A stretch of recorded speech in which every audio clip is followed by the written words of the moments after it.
The second questioner posed that he's from Bangladesh.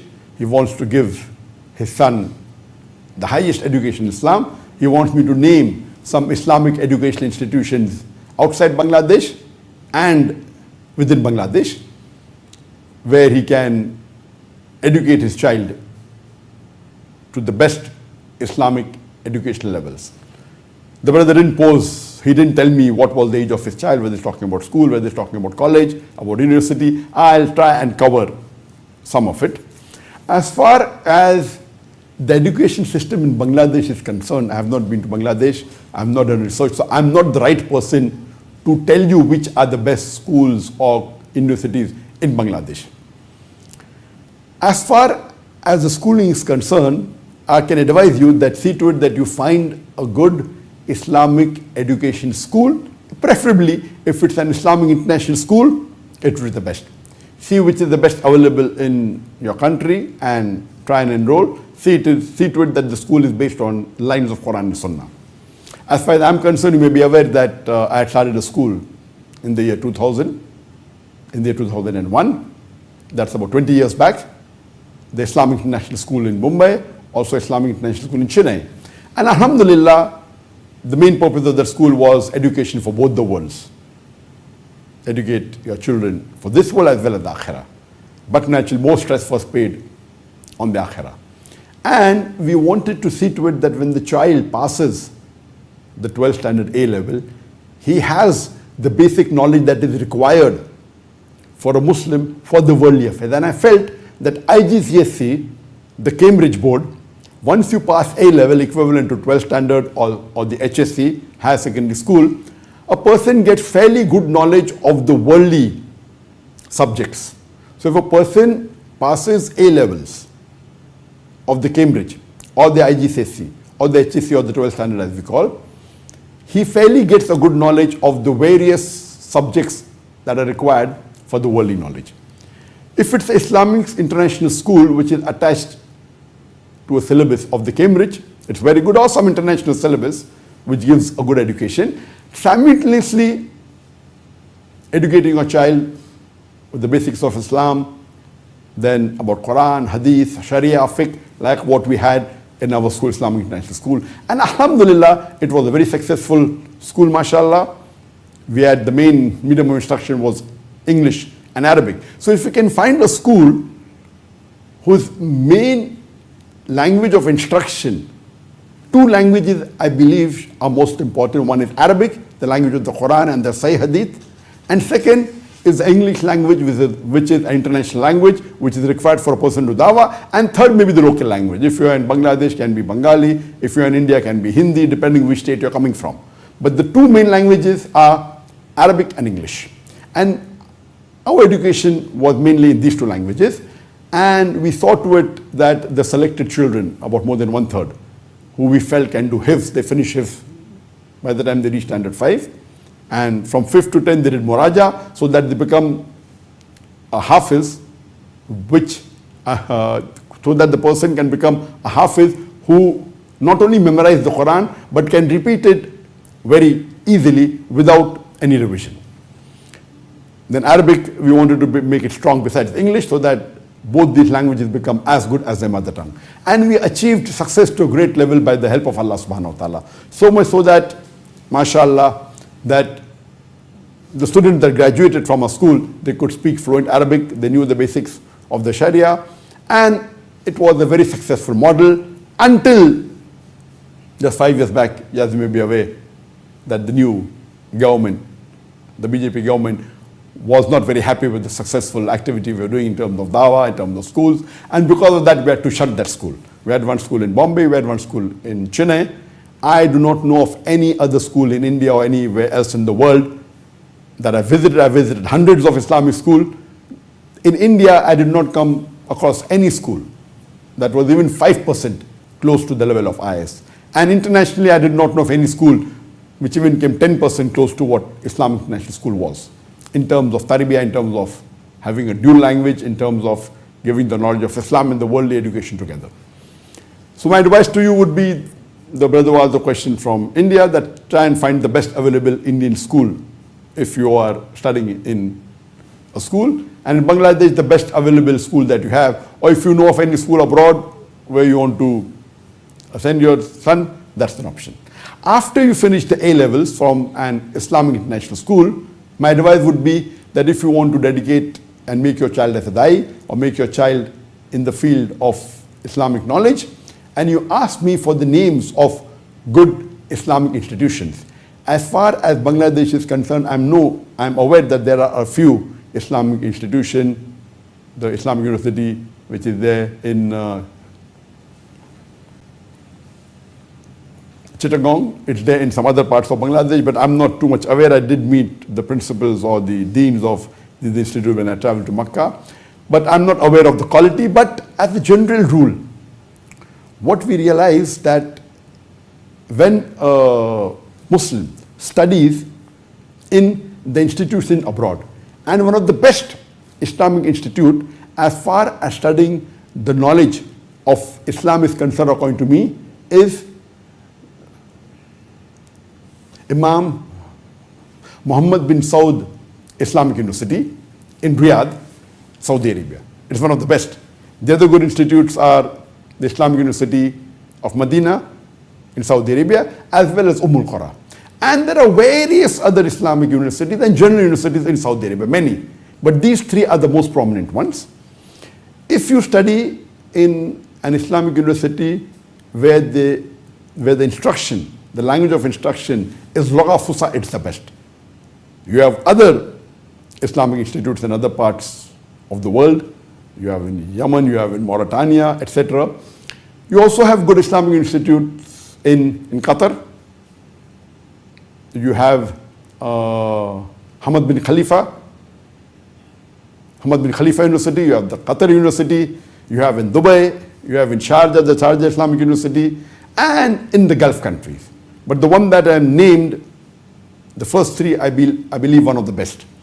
So if you can go to an Arab country and see to it that the institute you joined is based on Quran and Sunnah, that would be the best. If you're not able to get, and you can try, you can apply, and most of these institutes, they have scholarship, but it's not easy getting in. You have to work hard, you have to apply, you have to keep on applying many times, you have to take references, and there are chances that you can get, but you have to work hard, not just apply once. So there are more than 30, 40 Islamic universities you can apply in the Arab countries. Apply to all, as many as you can. Go on the net, Google, these ones that I named are the better ones. The next option can be, if you want to study in a non-Arab country, the International Islamic University of Malaysia. That's in Kuala Lumpur in Gompak. It's a very good option. After the Arab countries that you have, if you want to go to non-Arab countries, a good Islamic university will be the IIUM, International Islamic University of Malaysia. It's a good option, but natural. Here we have a dual medium of instruction in this university. It is English and Arabic. So besides, even if you want to do the worldly subjects, whether it be law, whether it be science, whether it be computer, it is compulsory in this university that you should learn at least the basics of Arabic, not a very high level. And if you want to do your graduation or a post-graduation in the IIUM, in the faculty of revealed knowledge, then you have two options, either in Arabic or in English. And the Arabic, you cannot compare with the Arabic of Jamiatul Imam in Riyadh or of Medina University, but yet it is, alhamdulillah, compared to the non-Arab country, it is good. But compared to the Arab countries, it will not be that level. Yes, they have teachers from all over the world.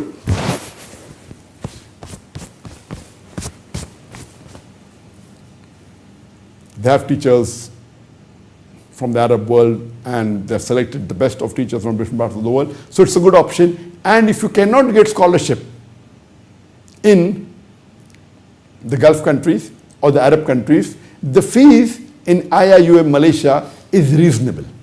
It's quite cheap, because if you have to pay the fees in the Gulf countries, it's very expensive, multiple times more expensive. So comparative, the fees of IIUM is cheap. So this is the next option that you have.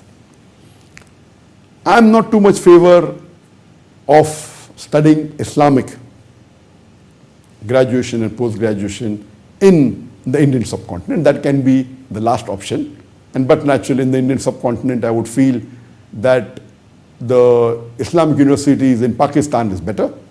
For example, the Islamic University of Islamabad. After IIUM, I would say that's also a good university. But in India, doing from the Indian universities, the level will not be as good. That can be the last option, but I would not advise you to go to the Bombay University or the normal education of the government. Yes, for example, Arabic in Lucknow in Nadwa is good, mashallah, very good, as compared to the other madrasas. But generally, the level of Islamic education in Arabic, etc., in the Gulf country is the best. And I can tell this why, as you may be aware, that Alhamdulillah, the Islamic Research Foundation and the associated organization, our full umbrella, we had more than 500 employees, 500 full-time paid employees. And amongst these 500 full-time paid employees, there were about approximately about 70 of these employees. They were graduates, postgraduates, and PhDs from Islamic universities, out of which about 40 to 45 were from the Indian universities, and about 25 were from the foreign universities. And we had from different Islamic institutions, I don't want to name them, but we had from variety, from all over India. We had 40, so maybe from at least 10, 15 top Islamic universities. So we knew what the level was there. And plus, we had 25 from the foreign university. This is at one given time. But over the span of 10, 15 years, some staff stays for 2 years, some for 3, some for 4, some for 5. So all put together, we had more than hundreds that we interacted with. Maybe more than 50 from foreign universities and more than 100 from the Indian universities. I would say, and the majority we had, maybe from the foreign universities, maybe more than 75% were from the Islamic University of Medina. Then we had from Jamiat al-Imam, we had from Mulqara, we had from Al-Azhar, and various foreign universities. But naturally, the level from the Saudi universities was the best in terms of Lugha Fasa, and more Indians could easily get admission into the Islamic University of Medina. Therefore, we had more from there.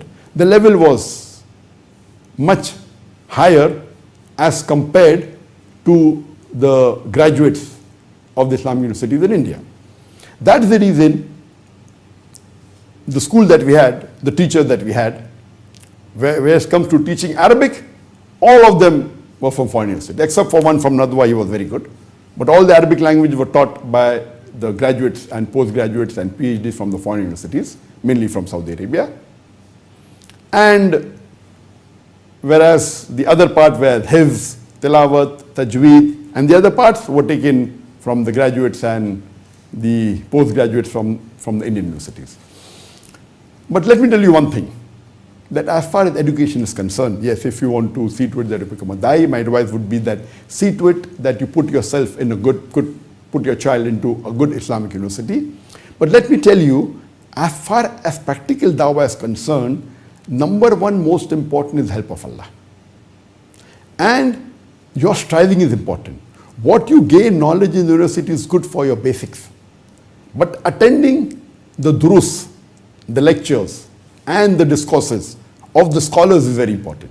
That's the reason when a person goes to study in Medina or in Riyadh or in Makkah, he has an opportunity, besides learning in the Islamic University. If he is studying in the Islamic University of Medina, he can go to the Masjid al-Nabawi and hear the durus, or there are many halaqas that take place in Medina of different top scholars. They can attend that. If he's in Makkah, he can go to the Haram or attend other scholars. Or if he's in Riyadh, the Riyadh has a better option because the Kubar ulama are there, the top ulama of Saudi Arabia are there. So very well he can attend the lectures, the sessions, and each scholar has, some have 5, some have 10, some have 15 sessions in a week, and there are plenty of them. So besides studying in the university is good. You get a degree, you get a qualification, it will be good for getting a job, but for practical dawah, studying under the scholars, one-to-one, or attending the durs is more important than what you study in the university. What you study in the university, you read, you pass the examination, that's it. Most of it is forgotten unless you revise it. So my advice would be similarly, what you study in colleges, what you learnt in science or in arts or in commerce, that's the basic. Unless you do not implement it after you pass and do your internship, you will not excel in that field. So same thing with Islamic studies. So most important is that if you do from a good Islamic institution, at least your bachelor, that is very important. And then get involved into practical, join a dawah organization which is practically involved in the field of dawah, or talking to non-Muslims, or a research department. Otherwise, many of the Indians, once they pass, then they do a job of translation from Arabic to Urdu or Arabic to English. I mean, that's not the reason why you went to an Islamic university. You get there, you get a good job, you get good salary. So unfortunately, when the Indian people from the Indian subcontinent, whether it be India, Pakistan, Bangladesh, they go to these institutions in the Gulf country because it's free, then they get a kafala, they get every month paid, which is good for them. When they come back, few are involved in the field of dawah, unfortunately. If your main purpose is to make your child a da'i or a Islamic person of good Islamic knowledge, or in the field of Islamic teaching, etc., see to it that after he passes graduation, he gets involved practically with some dawah organization or with some scholars. Then, of course, you can go ahead, you can do your master's, you can do your PhD, but the most important is your bachelor's. Doing your bachelor's from a good, reputed institution is the most important. Because when you're doing your bachelor's, and I'm talking about bachelor's on-site, I'm not talking about bachelor's online. Online on the internet, you have got various universities. Please, the level of a good, reputed on-site university like Islamic University of Medina or Jamiatul Imam from Riyadh, you cannot compare with any online degree, please. Yes, if a student is excellent and he has the knack, he has the passion, he can benefit from these online universities. I'm not saying don't join them, but you cannot compare the level. Please don't deceive yourself. Attending physically, meeting the scholars one-to-one is something different. The online university, the level of the scholars that teach on the online university generally, you cannot compare with the on-site university. The teachers that teach in the Medina, they are of the scholarly level. On the online universities, I hardly know, maybe for a short time some scholars may be coming. But most of the one that I know, you cannot compare the level at all. One-to-one is something different. That may be the last resort if you don't have anything to do and you're at home and you're stuck, then you can join an online university. The levels are different. In the online university, among the one that I know, it is the IOU, the Islamic Online University. The name has changed to International Online University. That was run by Dr. Bilal Phillips, the one that's available. There are other ones out there, that are the KIU, Knowledge Islamic University, that by Sheikh Saad Nasr al-Shetri. There are many, but that level that you get in the on-site universities like Islamic University of Medina, Jamiatul Imam, Qura is something different. So after you pass your bachelor's, I would advise you to join a dawah organization or get involved in the scholars and simultaneously do masters. Now when you're doing masters, half of the time is the personal research and 50% or less than 50% is actually studying on-site, or maybe 1/3. So even giving less than half your time, you can complete your masters. Some universities take 2.5 years, some 3, some take 4. So while you are involved in practical dawah, you can do your masters, and if time permits you, you can even continue your PhD, depending in which subject you're doing a PhD, depending what your liking is.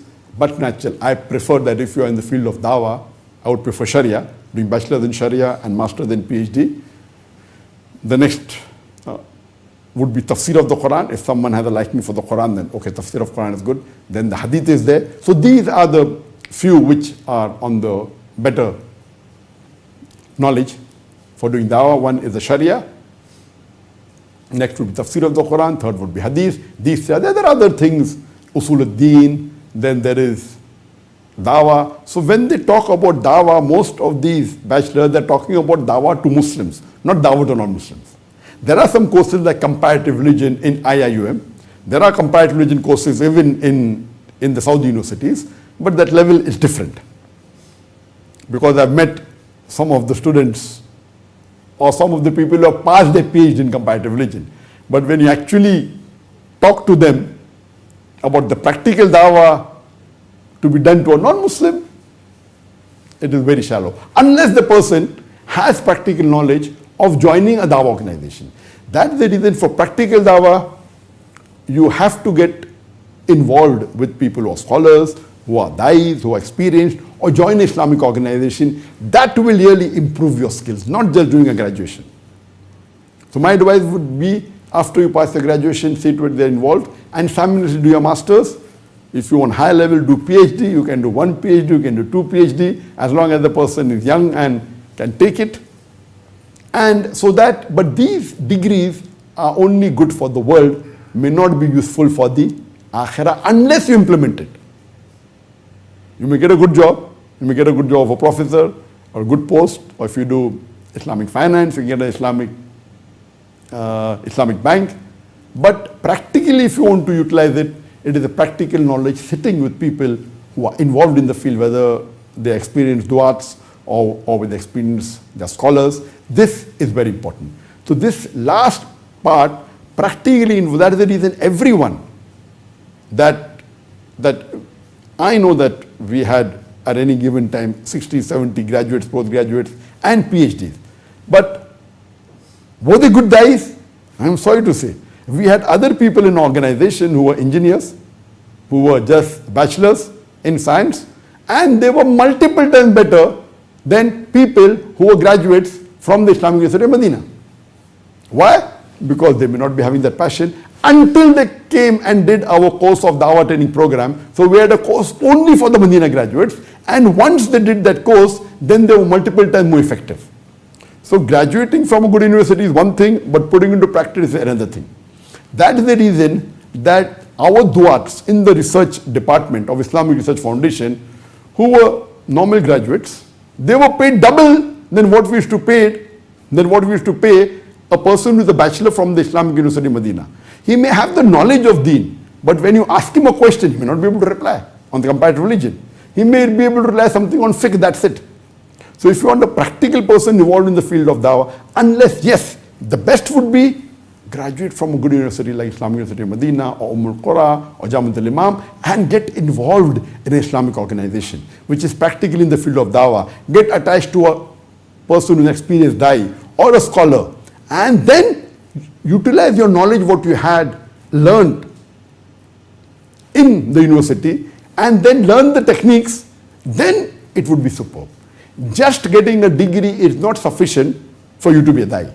Yes, you get the qualification, you can be a teacher, that's it. But practically moving hearts, practically, so therefore everyone who passes from the Islamic University of Medina is not a good speaker. Everyone are a dai. The percentage that are actually dais are very small. That is the reason if your aim is to be a dai, get the knowledge from this university and get attached to an Islamic organization, get attached to a scholar, get attached to a dai who's experienced, and implement what you have learned. That would be the best.